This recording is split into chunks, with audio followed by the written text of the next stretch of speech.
Hello friends, आपका स्वागत है टेस्ट आईक्यू में। फ्रेंड्स, इस वीडियो में डिस्कस करेंगे एसएससी जेई मेंस के प्रीवियस क्वेश्चन। जैसा कि फ्रेंड्स आपको पता है, पिछले काफ़ी वीडियो में हमने प्रीवियस क्वेश्चन डिस्कस किए हैं।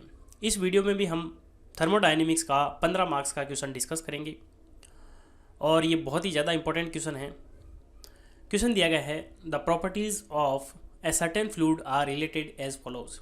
तो यहाँ पे आपको इंटरनल एनर्जी यानी कि यू और पीवी की वैल्यू दे रखी है। तो टी जो है टेम्परेचर वो डिग्री सेल्सियस में है, प्रेशर दे रखा है और स्पेसिफिक वॉल्यूम दे रखा है। तो यहाँ पे आपको निकालना क्या है, सीपी और सीवी। सीपी और सीवी आप कैसे निकालेंगे? यदि फ्रेंड्स आपको ये क्वेश्चन आता है तो वीडियो को पॉज कीजिए और पहले आप सॉल्यूशन निकाल सकते हैं, उसके बाद में आप सॉल्यूशन देख सकते हैं। बहुत ही अच्छा क्वेश्चन है। तो सबसे पहले हम लिखते हैं u is equals to 196 plus 0.718 T. जहाँ पे जो टी दिया गया है ये डिग्री सेल्सियस में, लेकिन हमको कैलकुलेशन में किस में लेना है, केल्विन में लेना है। तो यदि हमारा टी कैपिटल टी जो है ये केल्विन में है तो डिग्री सेल्सियस प्लस 273 कर दूंगा मैं, और स्मॉल टी की वैल्यू कितनी आ जाएगी, टी माइनस 273। तो यहाँ पे मैं क्या कर सकता हूँ, u is equals to 196 plus 0.718 T की जगह मैं लिख सकता हूँ capital T minus 273। I hope ये चीज़ आपको समझ में आ गई होगी। सबसे इम्पोर्टेंट चीज़ क्या है, सीवी आप निकालोगे कैसे, specific heat eight constant volume. तो आप सभी को पता है सीवी इजिकल्स टू होता है आपका del U by del T at constant volume. ये आप सभी को पता है। तो कुल मिला के यहाँ पे टेम्परेचर के रिस्पेक्ट में डिफ्रेंसिएशन करना है। तो यहाँ पे del U by del T at constant volume, तो ये हो जाएगा आपके, ये देखिए ये 196 जो है कांस्टेंट है तो ये तो ज़ीरो हो जाएगा। और यदि हम इसको 0.718 को मल्टीप्लाई करते हैं तो यहाँ तो टी से मल्टीप्लाई हो जाएगा और 273 से मल्टीप्लाई हो जाएगा, तो ये तो कांस्टेंट हो जाएगा। तो कुल मिला के हमारी वैल्यू जो है 0.718 और टी का 1 हो जाएगा। तो कुल मिला के हमारी CV, ये जो del U by del T है ये क्या हो जाएगा, CV। तो CV की वैल्यू यहाँ पे कितनी आ गई, 0.718। तो ये हमारा आंसर हो जाएगा। अब हम निकालते हैं CP। तो CP हम कैसे निकालेंगे, CP यहाँ पे, तो CP बराबर क्या होता है, CP बराबर होता है del H upon del T at constant pressure. क्योंकि ये जो CP है specific heat at constant pressure है, तो यहाँ पे H क्या है, H यहाँ पे एंथैल्पी है। और एंथैल्पी जो होती है आपकी क्या होती है, U प्लस PV, ये आप सभी को पता है।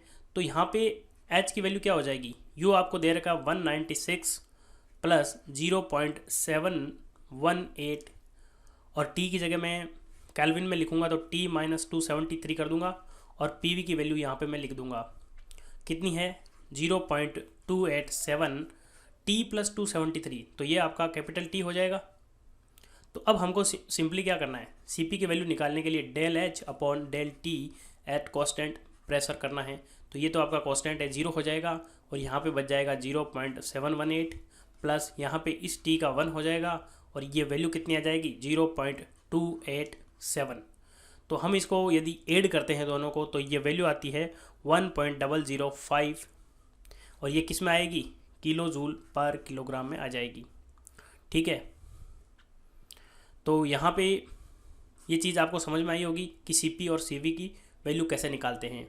तो यदि आप इतना कर लेते हैं तो आपके 15 मार्क्स क्लियर हो जाते हैं। अगला क्वेश्चन देखते हैं, a mixture of gases expand at constant pressure from 1 megapascal 0.03 metre cube to 0.06 metre cube with 90 kilojoule heat transfer to the system. There is no work other than work done on a piston. Find the change in internal energy of the mixer.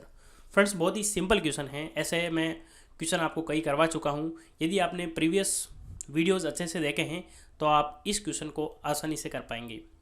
तो मुझे उम्मीद है कि आप इस question का answer easily निकाल पाएंगे। यदि फिर भी आपको नहीं आता है तो आप सॉल्यूशन देख सकते हैं। तो यहाँ पे क्या दे रखा है, आपको प्रेशर दे रखा है और वॉल्यूम दे रखा है। तो यदि आपको प्रेशर और वॉल्यूम दे रखा हो तो आप क्या निकालेंगे, वर्क डन। तो यहाँ पे आपका वर्क डन हो जाएगा, वर्क डन W जो है आपका हो जाएगा PdV। प्रेशर आपका कांस्टेंट है, तो 1 मेगा पास्कल को आप किलो जूल में कन्वर्ट कर सकते हैं, क्योंकि यहाँ पे आपके हीट जो है किलो जूल में दे रखी है। तो 1 × 10⁻³ कर दूंगा मैं। और dV यानी चेंज इन वॉल्यूम, तो 0.06 - 0.03।